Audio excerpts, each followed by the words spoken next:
By now, you probably know how I like to work for these videos.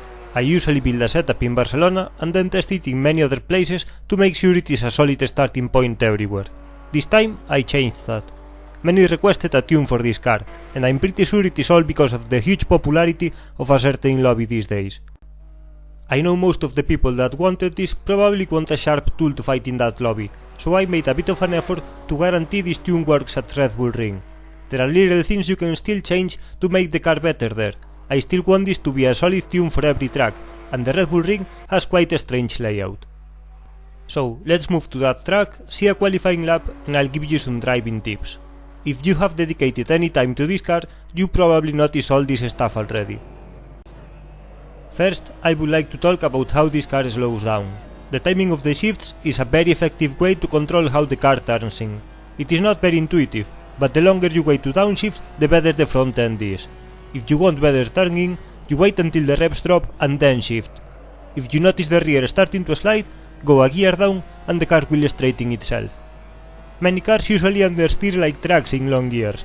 This one does the complete opposite.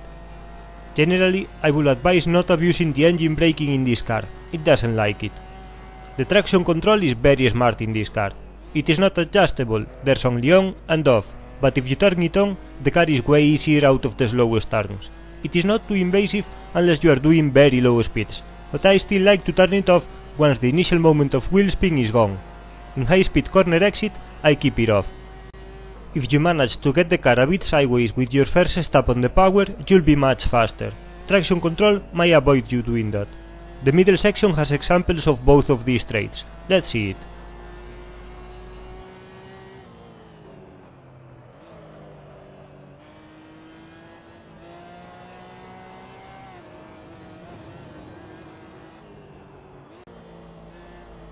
About the potential speed of this tune, a good qualifying lap can be a low 38.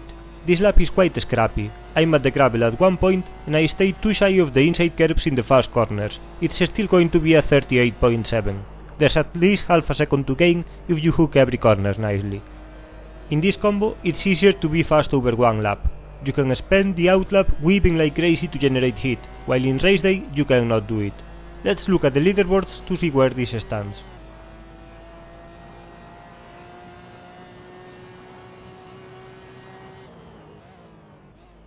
The first 1.11 version lap time is a 37.9.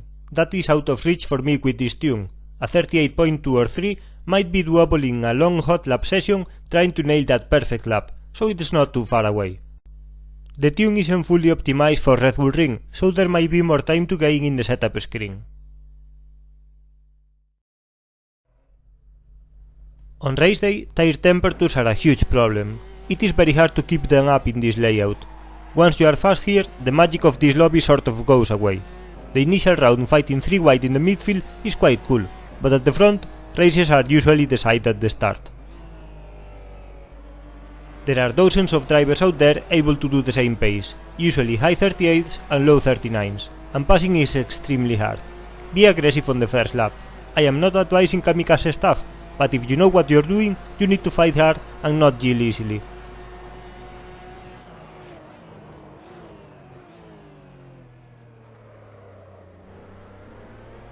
After turn 2, the race is usually decided.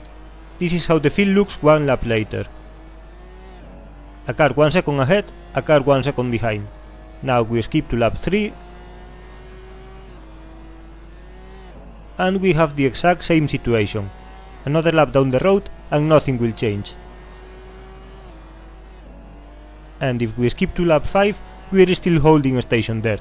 I've had this exact same race very often.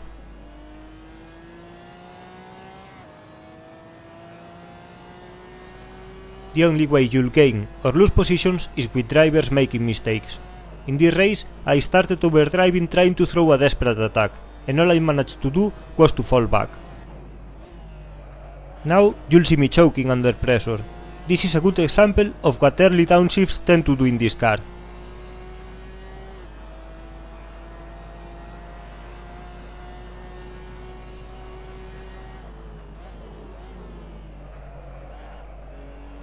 My advice for this lobby will be to attack on lap 1 and stick to your pace then. If you are doing this pace, you'll be really hard to pass. Now let's see the tune.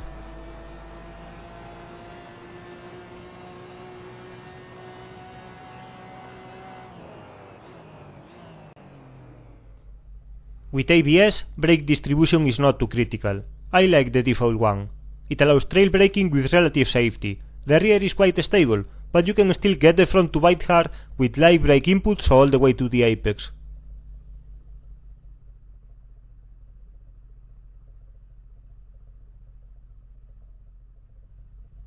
There's only one compound, and it is way too hard for this particular track. It won't heat up for me unless I start weaving and understeering intentionally. This might surprise you, but I use higher than default pressures. I've seen people do wonders with minimum values, but I hate how soft the car gets. It is worth experimenting with lower pressures for this combo, but if you go to a more conventional racetrack like Barcelona, these values will allow you to heat up the tires anyway, and personally, I hate how soft the ride gets when you are low on pressures. I stick to the highest negative value for the front camber. You'll keep temperatures up a bit easier, and the front will bite better in long lateral efforts. I use lower values for the rear. Traction out of the slowest corners tends to be better like this, and that is critical at the Red Bull Ring. I increased a bit the negative toe at the front. It should increase temperatures a bit and improve direction change. At the rear, I use a very low negative value. Most cars use positive toe there, but this one doesn't by default, so I was not confident making big changes here. I dropped the ride height all the way down at both ends. The car still has plenty of rake like this. With some cars in Assetto Corsa, the suspension starts working worse if you drop the car all the way down. I noticed not such a thing for this one, so I went straight to the minimum value. I use quite stiff springs at both ends too. Again, I've seen people do really well with minimum values here, but I hate this car when the ride is too soft. It will just take ages to respond to my inputs. The stiff rear end is especially important for me. I cannot get that small amount of wheel spin on fast corner exits without it. The sway bar settings are a no-brainer for me. Soft front, stiff rear. You see the rear bar empty, but that is a bug. 2 is actually the highest value available for this car. If I don't do this, I just get understeer mid-corner. And that's all. You can see this is a car with quite limited options. That is good because it keeps the feel very tight, but at the same time, you can never get the car fully to your liking. Thanks for watching.